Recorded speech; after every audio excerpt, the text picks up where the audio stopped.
BOAC यानी British overseas Airways corporation की flight 783 Calcutta के डमडम एयरपोर्ट से दिल्ली के लिए उड़ी और कुछ ही मिनटों बाद हमेशा के लिए खामोश हो गई। आज हम आपको उस दिन की पूरी कहानी सुनाने वाले हैं, उस उड़ान की, उन लोगों की, उस जहाज़ की और उस त्रासदी की जिसने न सिर्फ भारत को बल्कि पूरी दुनिया की एविएशन हिस्ट्री को हमेशा के लिए बदल कर रख दिया। तो बने रहिए हमारे साथ, क्योंकि ये कहानी जितनी दर्दनाक है उतनी ही ज़रूरी भी है। दोस्तों, बात करें उस दौर की।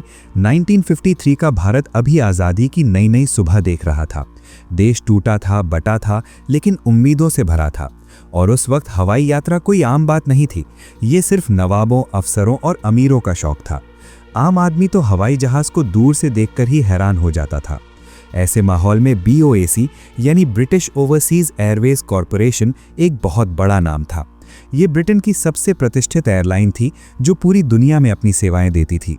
और इस एयरलाइन का सबसे बड़ा गर्व था उसका नया जहाज़ डी हैविलैंड कॉमेट। दोस्तों, कॉमेट कोई साधारण जहाज़ नहीं था। ये दुनिया का पहला कमर्शियल जेट एयरलाइनर था। मतलब पहला ऐसा यात्री विमान जो जेट इंजन से उड़ता था। इससे पहले सारे कमर्शियल विमान प्रोपेलर से चलते थे, जो धीमे थे और कम ऊंचाई पर उड़ते थे। लेकिन कॉमेट ने सब बदल दिया था। ये ज़्यादा तेज़ था, ज़्यादा ऊंचा उड़ता था और देखने में इतना शानदार था कि लोग इसे आसमान का राजा कहते थे। अखबारों में इसकी तस्वीरें छपती थीं, लोग इसमें बैठने का सपना देखते थे। ब्रिटेन को इस जहाज़ पर इतना गर्व था जितना शायद किसी और टेक्नोलॉजी पर नहीं था। और यही वो जहाज़ था जो 2 मई 1953 को कलकत्ता से दिल्ली के लिए उड़ने वाला था। उस दिन सुबह का माहौल देखिए। कलकत्ता में मई की उमस भरी गर्मी थी, हवा में नमी थी, लेकिन डमडम एयरपोर्ट पर एक अलग ही रौनक थी। फ्लाइट 783 में कुल 44 लोग सवार थे, 6 क्रू मेंबर्स और 37 यात्री। इन यात्रियों में अलग अलग देशों के लोग थे, ब्रिटिश नागरिक, भारतीय अफसर, कारोबारी और कुछ ऐसे लोग जो अपने घर वापस लौट रहे थे। हर किसी के चेहरे पर एक सुकून था, एक भरोसा था, क्योंकि वो कॉमेट में बैठे थे, जिसे दुनिया का सबसे सेफ जहाज माना जाता था। कैप्टन मॉरिस हैडन एक अनुभवी पायलट थे, जिन्होंने सैकड़ों घंटे उड़ान भरी थी। ग्राउंड स्टाफ ने सब कुछ चेक किया, सब कुछ नॉर्मल था। और फिर वो पल आया जब कॉमेट की जेट इंजन्स की गर्जना से पूरा एयरपोर्ट गूंज उठा और वो चांदी जैसा चमकता जहाज रनवे पर दौड़ा और आसमान में उठ गया। एयरपोर्ट पर खड़े लोगों ने हाथ हिलाए, कुछ ने दुआएं मांगी। किसी को नहीं पता था कि ये आखिरी बार है जब वो इस जहाज को उड़ते हुए देख रहे हैं। उड़ान भरने के बाद शुरुआती कुछ मिनट बिल्कुल सामान्य थे। एटीसी से कम्युनिकेशन चल रही थी, जहाज धीरे धीरे अपनी ऊंचाई पकड़ रहा था और यात्री अपनी अपनी सीटों पर सेटल हो रहे थे। लेकिन उड़ान भरने के महज 6 मिनट बाद, सिर्फ 6 मिनट, कुछ ऐसा हुआ जो किसी ने सोचा भी नहीं था। एटीसी को जहाज से आखिरी ट्रांसमिशन मिली और फिर खामोशी। रेडियो पर सिर्फ सन्नाटा था। उसी वक्त पश्चिम बंगाल के जगलगोरी गांव के पास उस वक्त खेतों में काम कर रहे मजदूर और किसान अचानक रुक गए, क्योंकि ऊपर आसमान से एक अजीब सी आवाज़ आ रही थी। एक चीख जैसी, एक टूटने जैसी आवाज़। उन्होंने ऊपर देखा तो उनकी आंखें फटी की फटी रह गईं। आसमान में कॉमेट के टुकड़े हो रहे थे, आग की लपटें थीं और धुएं का एक काला बादल तेजी से ऊपर उठ रहा था। देखते ही देखते वो जलता हुआ मलबा जमीन की तरफ गिरने लगा और एक जोरदार धमाके के साथ कॉमेट जमीन से जा टकराया। धमाका इतना जोरदार था कि कई किलोमीटर दूर तक लोगों ने उसे सुना। घरों की खिड़कियां कांपीं और पक्षी झुंड के झुंड आसमान में उड़ गए। लेकिन उस धमाके की सबसे बड़ी त्रासदी ये थी कि उसके साथ 43 इंसानों की सांसें भी हमेशा के लिए खामोश हो गई थीं।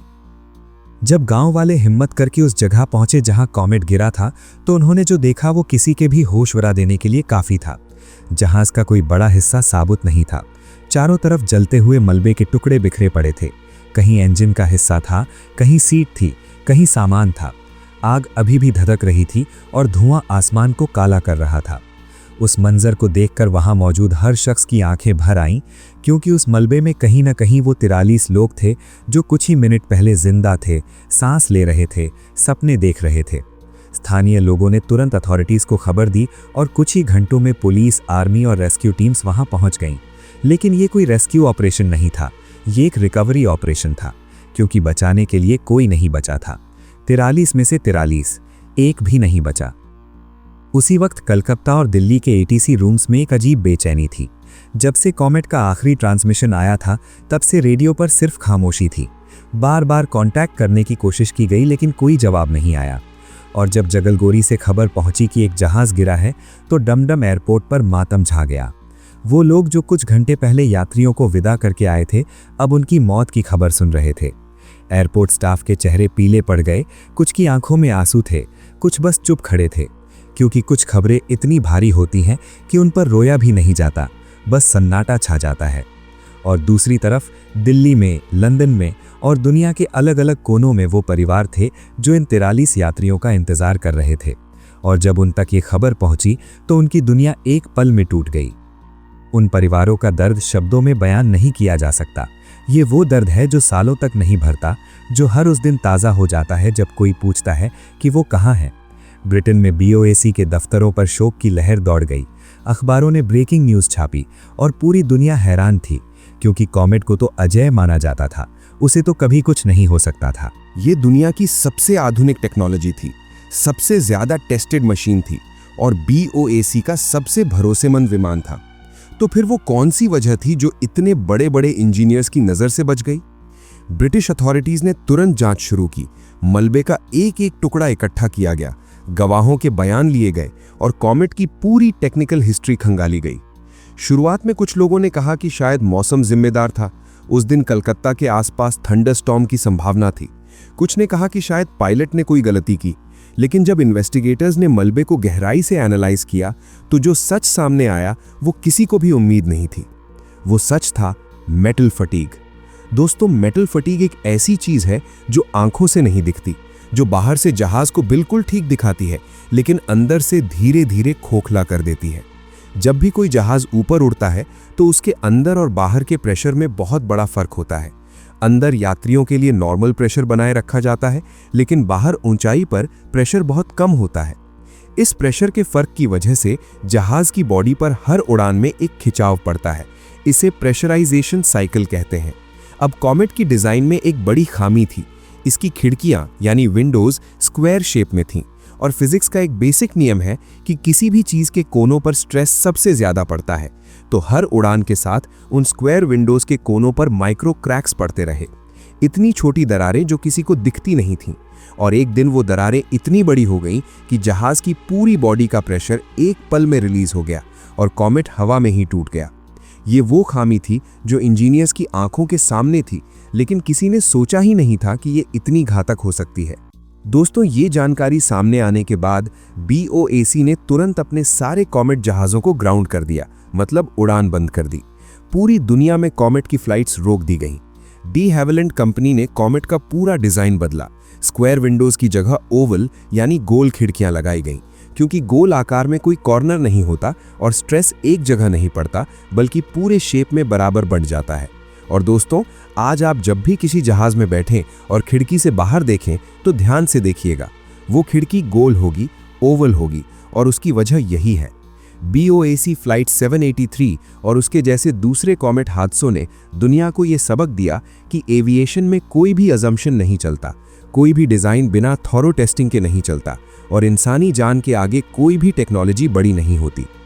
इस हादसे की जांच इतनी गहरी और इतनी साइंटिफिक थी कि आज भी एविएशन एक्सीडेंट इन्वेस्टिगेशन की दुनिया में इसे एक गोल्ड स्टैंडर्ड माना जाता है।